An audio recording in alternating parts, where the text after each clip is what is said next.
어, 빌립보서 말씀을 이제 계속해서 이제 전하고 있는데요. 오늘은 27절부터 30절까지의 말씀을 함께 살펴보도록 하겠습니다.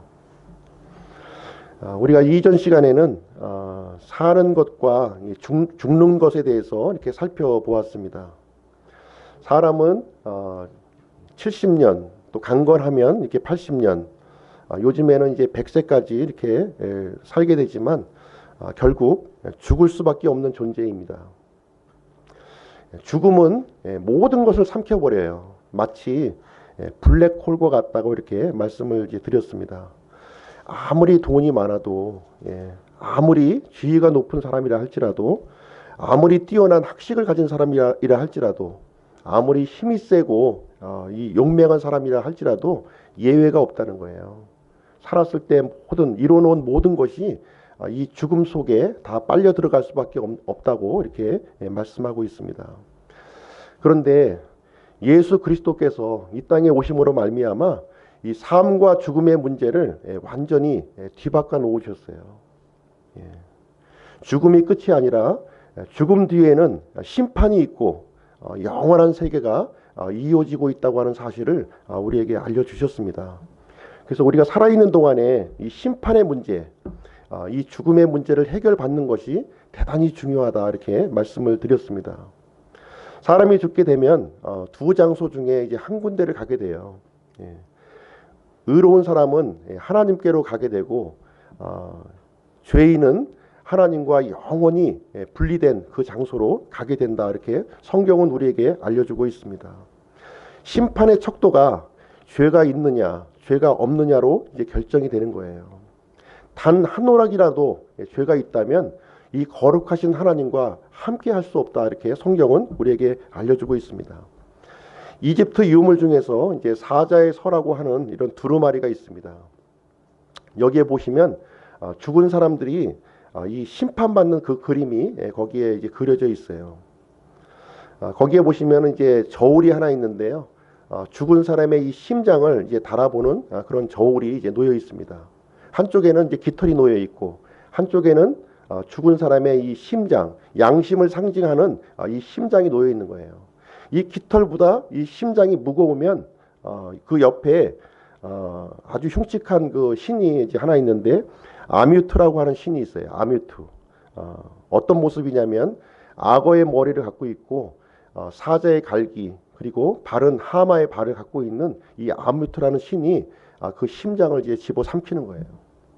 반면에 이 깃털보다 이 심장이 가벼운 사람은 오시리스와 영원히 함께 산다 하는 내용이 그 이집트 그 유물 가운데 이렇게 그림이 이제 그려져 있습니다. 성경에 보시면 이 죄 문제, 이 사람의 죄 문제는 사람의 힘으로 해결할 수 없는 것이다 이렇게 말씀을 하고 있습니다. 이 문제, 사람이 해결할 수 없는 이 문제를 해결하기 위해서 하나님이신 이 그 아들 하나님이 사람의 몸을 입고 이 땅에 오셨어요. 바로 그분이 2000년 전에 오신 예수 그리스도십니다. 예수 그리스도께서 십자가에서 죽으심으로 말미암아 모든 인류의 죄를 완전하게 처리를 해 주셨습니다.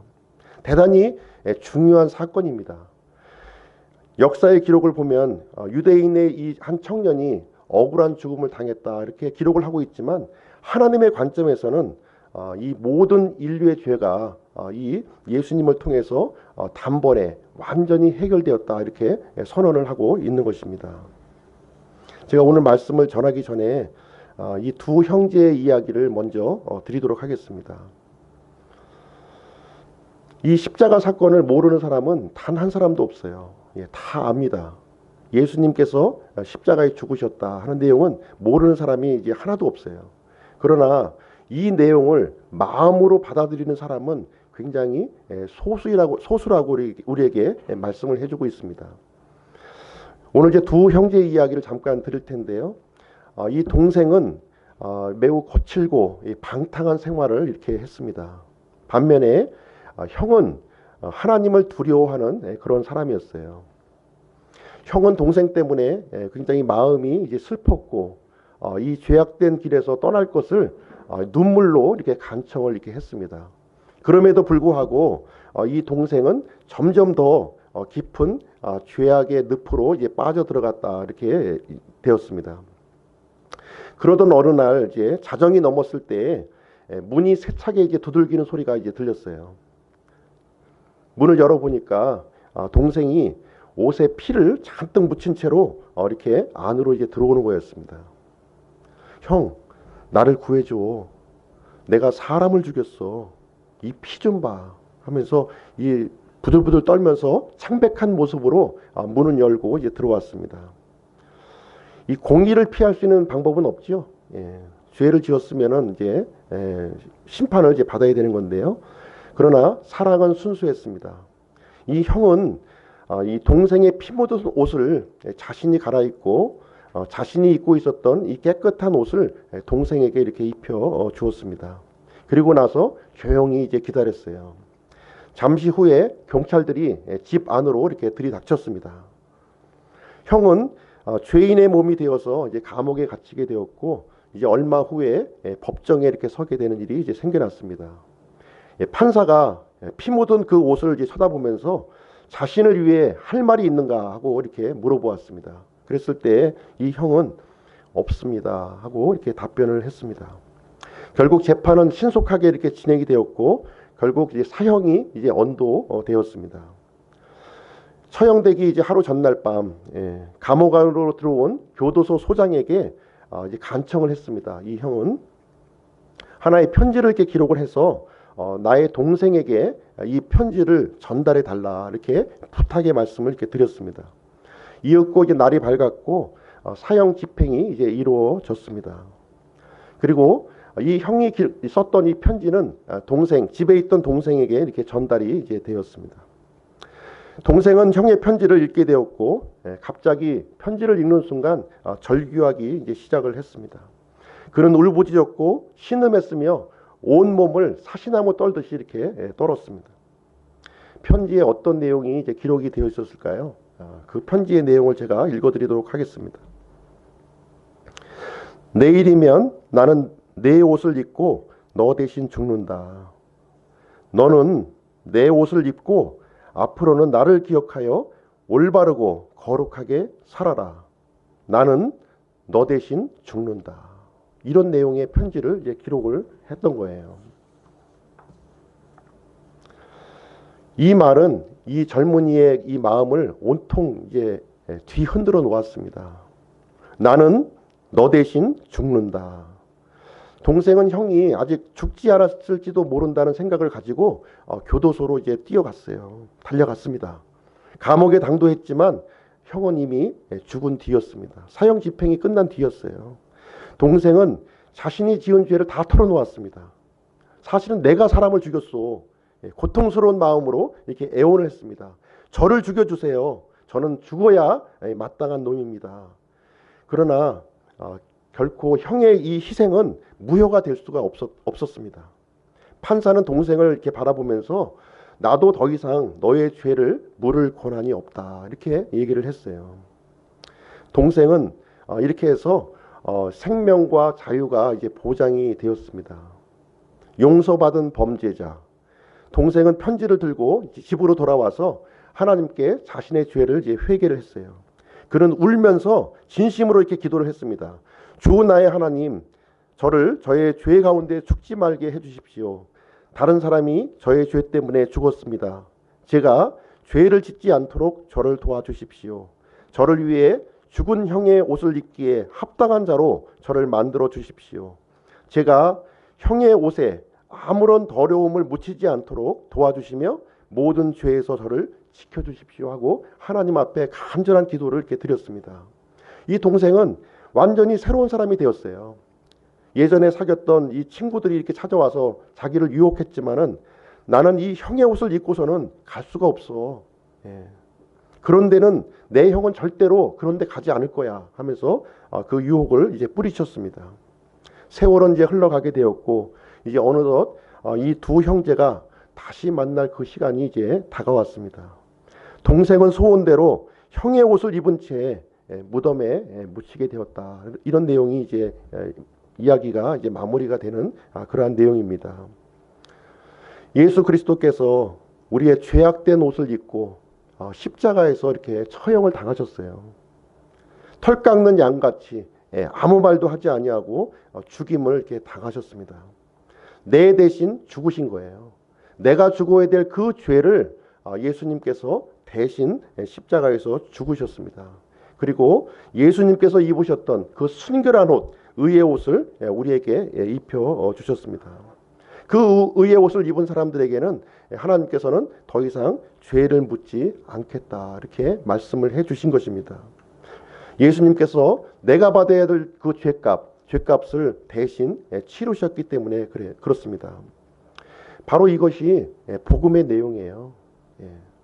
이 복음이 내 마음으로 받아들인 사람에게 하나님께서 영원한 생명을 우리에게 주시는 것입니다. 단순히 머릿속에 있는 것으로만 우리가 구원을 받을 수가 없어요.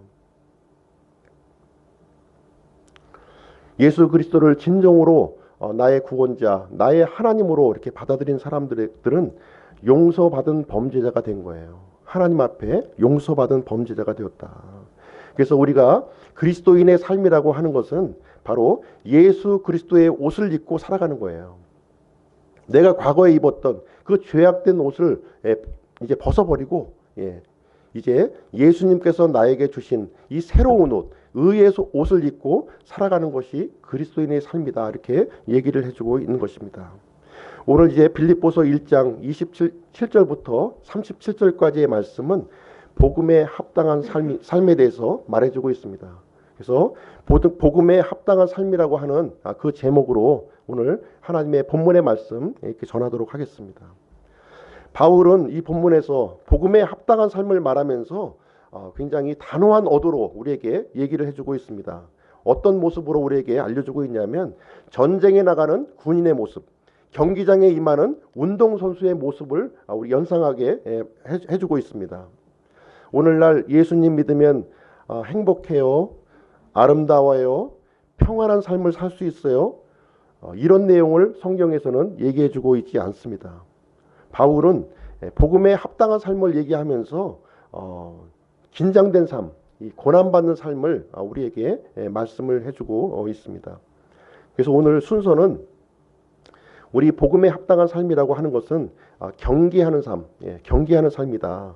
두 번째는 전쟁하는 삶이다. 세 번째는 고난받는 삶이다 하는 순서로 오늘 본문의 말씀을 전하도록 하겠습니다. 27절 말씀 한번 읽어보도록 하겠습니다. 27절.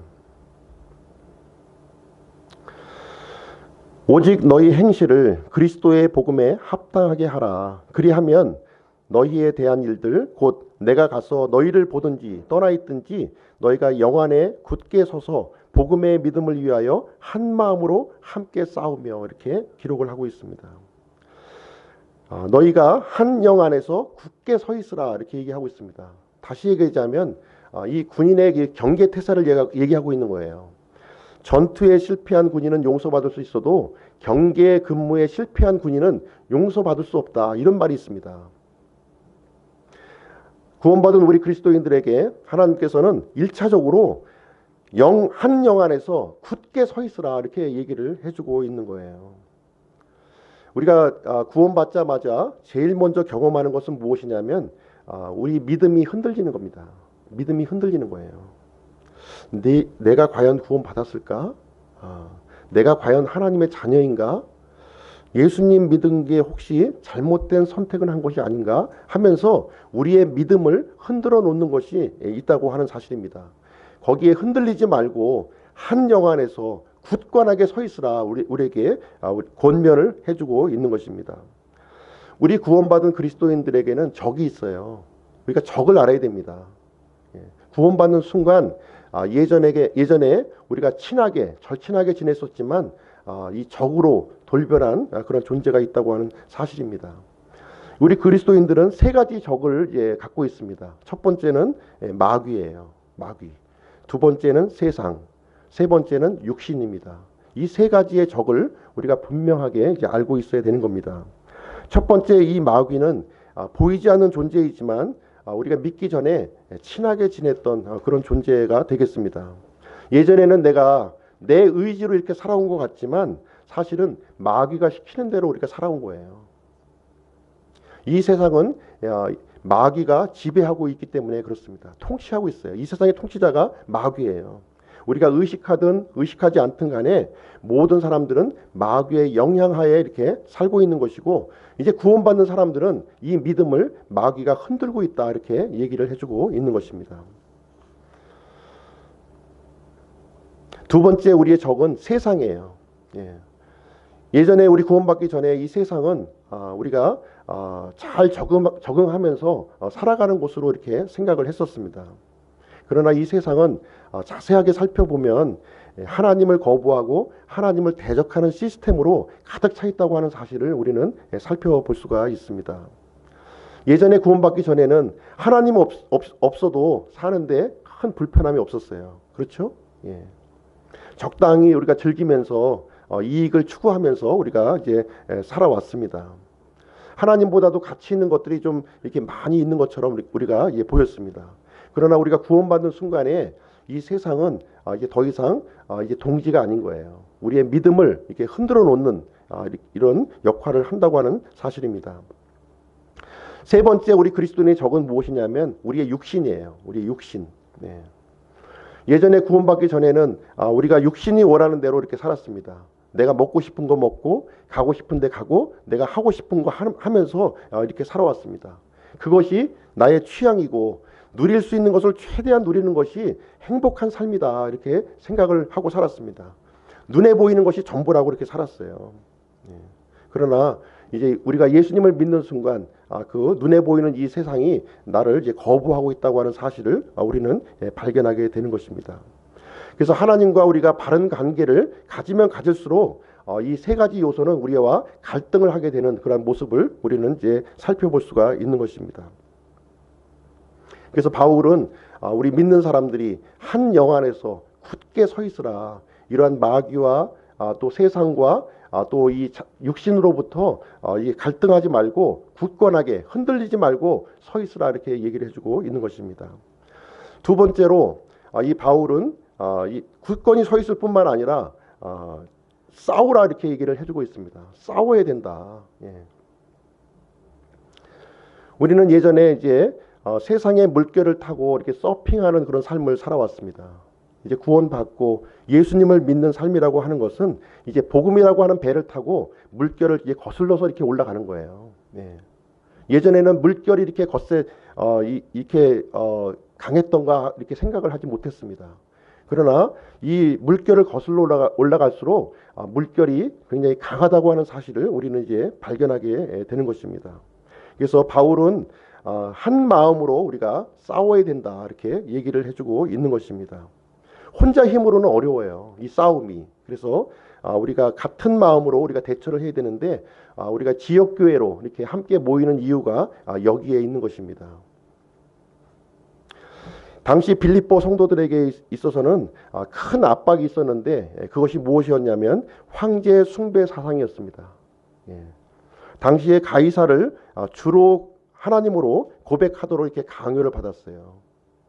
이것을 거부하면 반역죄에 해당되어서 감옥에 갇히거나 고문을 당하는 그러한 일이 이제 있었습니다. 이런 상황에서 이제 사도 바울은 한 마음으로 너희들이 싸우라 이렇게 권면을 해주고 있는 것입니다. 이 싸우라고 얘기하니까 이제 복싱을 하라는 얘기가 아니에요. 복싱하라는 것이 아니라 어떻게 싸워야 되느냐. 그것은 우리가 앞절에 우리가 살펴본 바와 같이 예수 그리스도의 복음을 변호하는 삶을 얘기하는 거예요.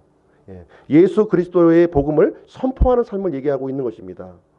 예전에는 예수 그리스도를 우리가 변호하지도 않았고 예수 그리스도를 선포하지도 않았어요.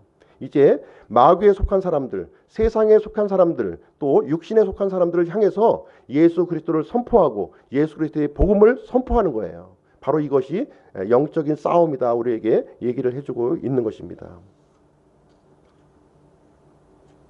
실질적으로 빌립보 성도들에게 있어서 이 싸움의 대상은 로마 군병들이 이제 아니었어요. 로마 군병들이 아니라 실질적으로 그 뒤를 조정하고 있는 영적인 사악한 세력이다 이렇게 얘기를 해주고 있는 것입니다. 우리 에베소서 말씀을 한번 찾아보도록 하겠습니다. 에베소서 6장 앞으로 넘기셨어요? 에베소서 6장 10절로 13절 말씀입니다.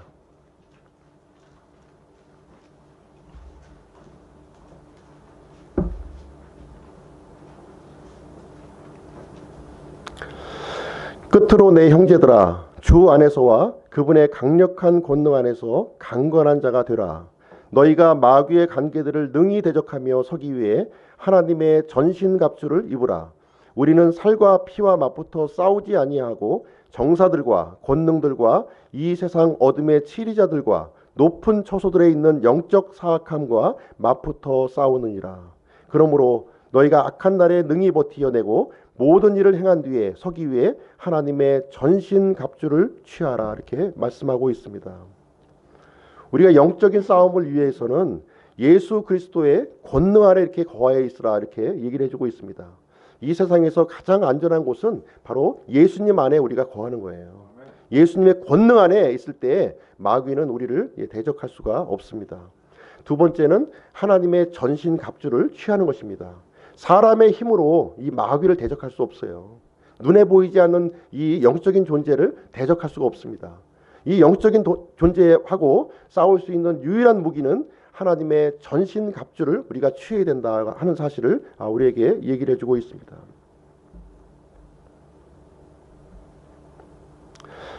빌립보서 다시 넘어오셨어요. 빌립보서 1장 28절 말씀 한번 보겠습니다. 28절. 어떤 일에서도 너희의 대적들로 인해 무서워하지 아니한다 하는 것을 내가 들을 수 있으리라. 그것이 그들에게는 멸망의 명백한 증표요 너희에게는 구원의 증표니 그것은 하나님에게서 났느니라. 당시 이제 빌립보 성도들은 아주 그 강력한 힘에 이렇게 맞닥뜨리게 되었습니다. 그 강력한 힘을 사도 바울은 무서워하지 말라. 무서워하지 말라고 지금 얘기하고 있는 거예요.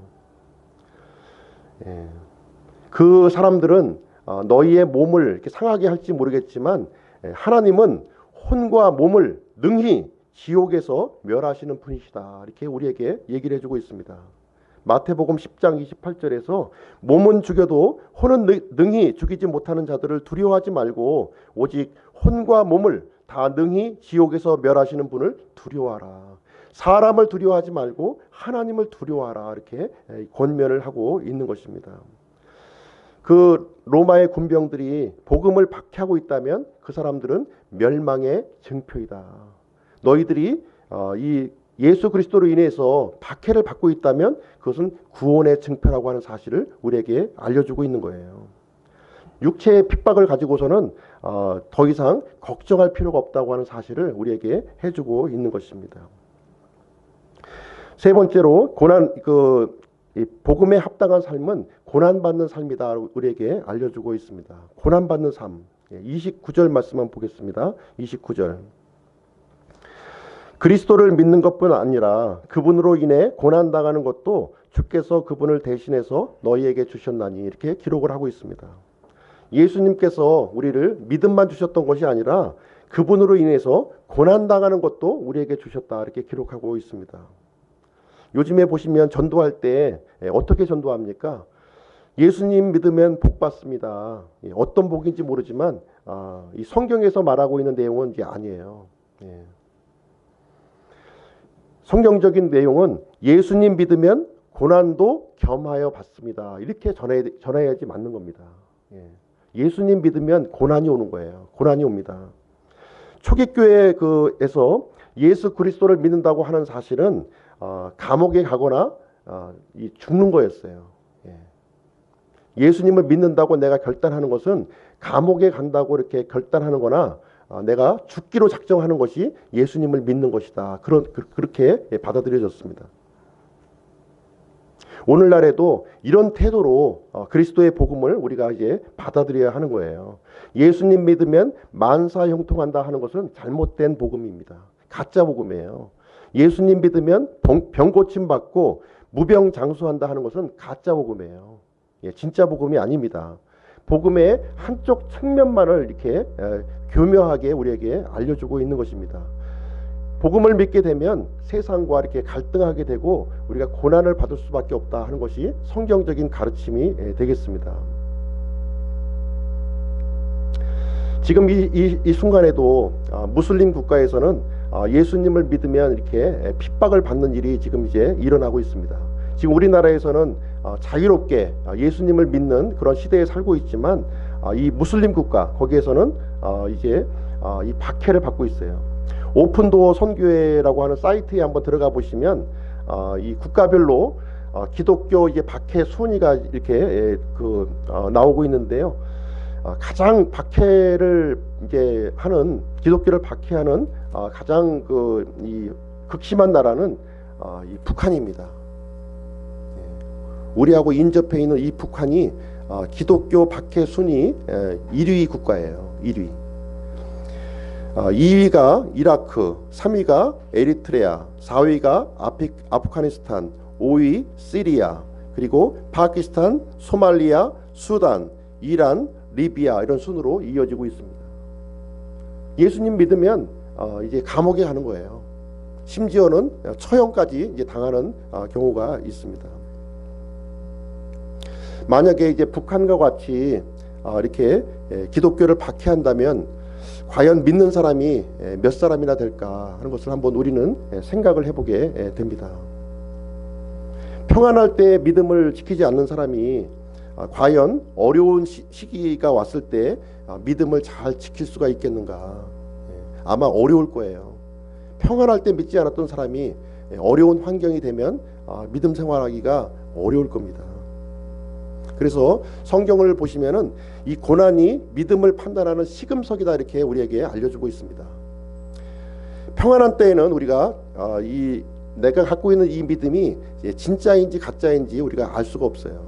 믿는 것 같아요. 그러나 고난이 오게 되면 내 안에 있는 믿음이 진짜인지 가짜인지 확연하게 구분이 됩니다. 그렇죠? 확연하게 구분돼요. 이 고난을 통해서 진짜 믿음을 이렇게 만들어내고요, 순도 높은 믿음을 이렇게 만들어내는 거예요. 그래서 하나님께서는 우리 믿는 사람들, 구원받은 사람들에게 고난을 이렇게 허락하시는 모습을 우리는 살펴볼 수가 있습니다. 존경받는 사람의 한번 순위를 한번 조사를 해봤는데요. 어떤 분이 1순위가 이제 어떤 사람이냐면 유명한 사람들이 아니에요. 1순위가 이런 정치가라든가 또 이제 위대한 학자, 또 재벌가, 또 스포츠나 이제 문화에서 이렇게 뛰어난 사람들이 존경받는 사람 순위에 이제 들어가지 못하고 있습니다. 어떤 사람이 존경받는 순위에 들어가느냐 이렇게 살펴보았더니 인생의 역경을 극복한 사람이 존경받는 사람의 순위에 다수가 이렇게 들어가 있는 모습을 우리는 살펴볼 수가 있습니다. 예를 들면 헬렌 켈러 같은 사람이에요. 헬렌 켈러. 삼중고로 이렇게 아마 이제 삼중적 장애가 있었던 사람이었는데요. 헬렌 켈러는 시각 장애, 그리고 청각 장애, 그리고 언어 장애가 있었음에도 불구하고 그것을 극복했었던 그런 사람입니다. 그래서 1999년 이 갤럽이 선정한 20세기 존경받는 인물 중에서 헬렌 켈러가 여기에 포함이 되어 있습니다. 그래서 사람들이 존경하는 사람들은 어떤 사람이냐면 이런 고난을 극복하는 그런 사람들을 이제 존경받는 사람으로 이제 선정하고 있다고 하는 사실을 알 수가 있습니다. 본문의 29절 말씀을 보시면 예수 그리스도를 믿는 것과 이 고난을 우리에게 겸해서 주셨다 이렇게 기록을 하고 있습니다. 우리 그리스도인들은 반드시 고난이라고 하는 학점을 이수를 해야 됩니다. 이 고난이라고 하는 학점이 선택 과목이 아니라 필수 과목이다 이렇게 우리에게 말씀을 해주고 있습니다. 우리 이제 고난에 대한 그 성경 구절이 대단히 많이 있는데요. 한번 우리 베드로전서를 통해서 한번 고난에 대한 관련된 구절을 한번 살펴보도록 하겠습니다. 베드로전서 신약성경 355쪽입니다.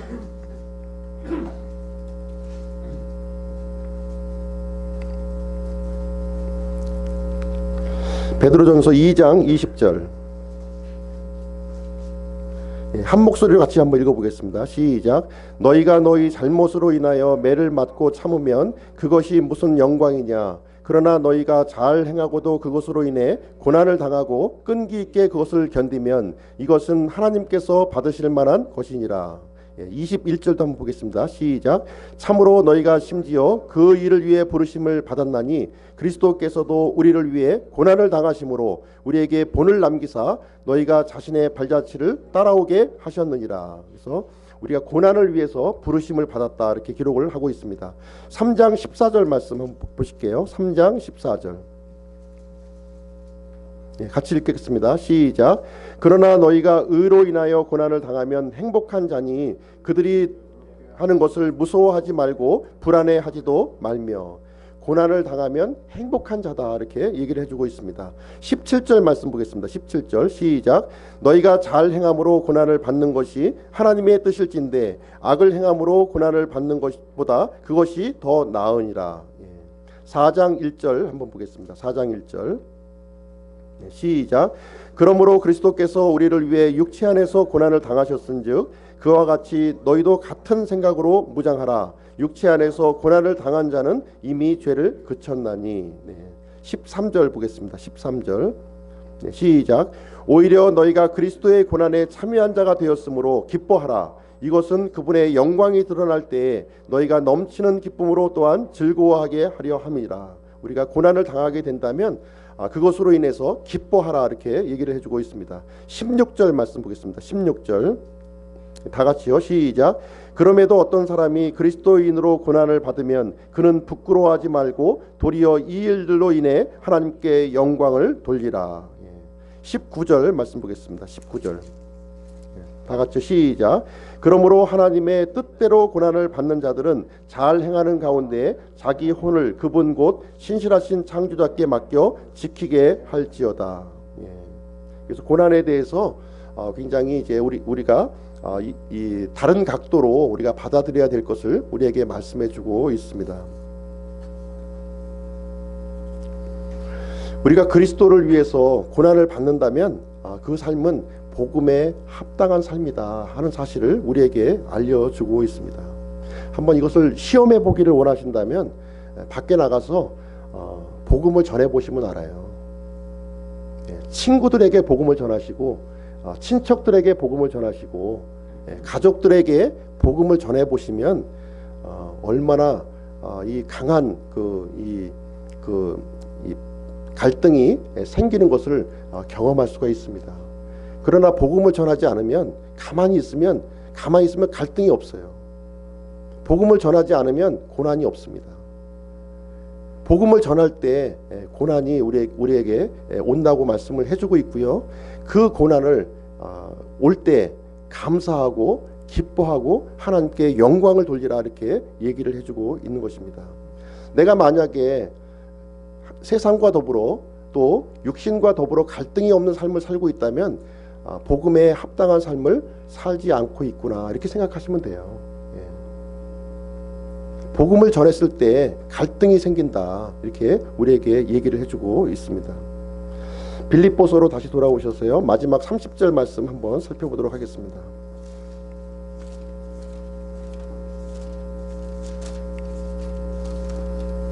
(1장 30절) 너희가 내 안에서 보았고 또 지금도 내 안에서 듣고 있는 그 동일한 싸움이 너희에게도 있느니라. 지금 바울은 어디에 있죠? 로마 감옥에 지금 이제 갇혀 있는 상황입니다. 로마 감옥에 갇혀 있는 상황에서도 이제 이 예수 그리스도의 복음을 선포하는 그런 삶을 이제 살았습니다. 뿐만 아니라 빌립보 성도들도 이런 동일한 싸움, 이 바울과 더불어서 같은 동일한 싸움을 이제 싸우고 있다. 지금 얘기를 해주고 있는 거예요. 이 영적인 싸움이 바울의 전유물이 아니다 하는 사실을 우리에게 알려주고 있어요.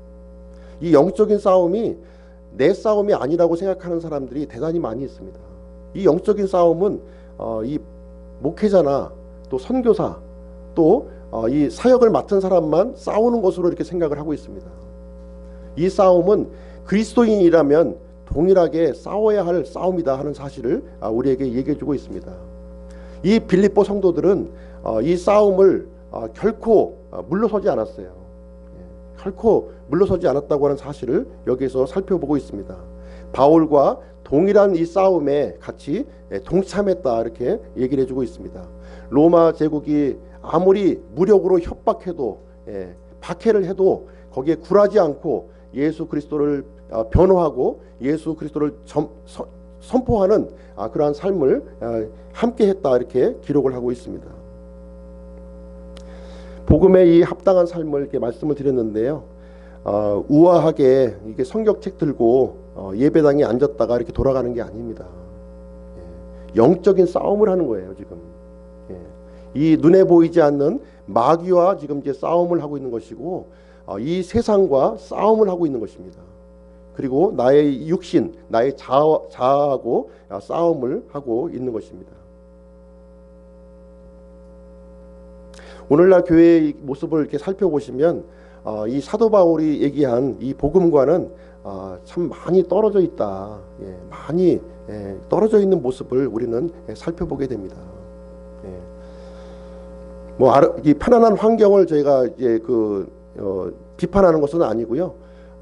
그 안에서 이루어지는 모든 일들이 이 성경에서 우리 가르치는 그 내용하고 굉장히 이렇게 괴리감을 갖고 있는 모습을 우리는 살펴볼 수가 있습니다.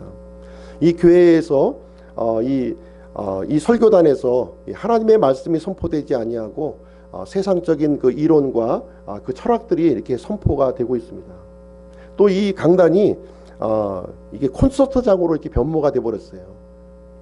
하나님의 말씀이 선포가 되고 예수 그리스도의 이 복음이 선포되어야 될 이 자리에서 사람이 즐기고 이렇게 누리는 그런 장소로 이 변모를 해 버렸습니다.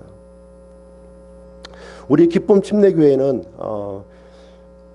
굉장히 많은 교회가 지금 있지만 그러함에도 불구하고 복음에 합당한 삶으로 이렇게 돌아가야겠다. 그런 사람들이 이 자리에 함께했다 이렇게 생각을 합니다. 자, 결론을 이제 말씀을 드리도록 하겠습니다. 그러면 어떻게 하면 우리가 복음에 합당한 삶을 이제 살 수 있는가?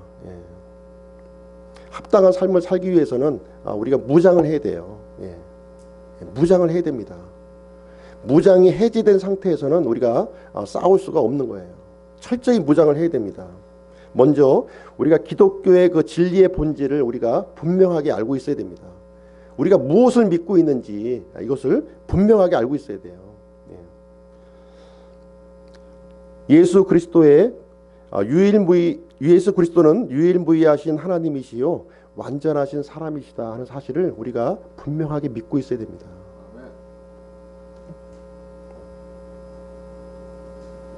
이것을 믿지 않는 사람들은 그리스도인들이 아니에요. 아무리 많이 배웠어도 아무리 인물이 고상해도 그 사람은 그리스도인이 아닙니다. 예수 그리스도는 유일무이하신 하나님이시요 완전하신 사람이시다 하는 사실을 우리가 분명하게 믿고 있어야 됩니다. 두 번째는 예수님께서 우리를 위해서 이루신 십자가 사역입니다. 예수 그리스도의 대속의 죽음을 통해서 우리의 죄가 완전히 영원히 제거되었다고 하는 사실을 우리가 믿어야 되는 것입니다. 세 번째는 주 예수 그리스도의 부활이에요. 죄와 사망의 권세를 물리치시고 이렇게 부활하신 예수님이십니다. 그리고 네 번째는 오순절 성령 강림입니다. 이제 믿는 자 안에 이 거룩하신 영께서 함께 내주하시는 일이 우리에게 생겨난 것입니다. 예수 그리스도의 영을 소유한 사람만이 이 거룩하신 하나님 앞에 우리가 갈 수가 있는 겁니다. 그리고 우리가 이제 영적인 싸움을 우리가 한다고 하는데 이 싸움의 실체를 우리가 분명하게 알고 있어야 됩니다. 이 믿음 생활이라고 하는 것이 취미 생활로 믿는 것이 아니에요. 오늘 이제 바울이 얘기했듯이 이 전쟁에 나가는 이 군인의 모습, 또 경기장에 임하는 운동선수의 그 모습과 이제 유사하다는 겁니다. 그런 마음으로 우리가 믿음 생활을 해야 된다 하는 것을 우리에게 가르쳐주고 있는 것입니다. 우리가 싸워야 할 대상은 바로 이제 마귀, 세상, 육신과의 전쟁을 우리가 이제 진행하고 있는 것입니다. 그래서 이 일을 수행하기 위해서 우리 지역교회에서는 훈련을 받아야 되는 거예요. 훈련을. 예, 군대에서도 이제 훈련을 받아야 이렇게 군인으로 이렇게 되지 않습니까?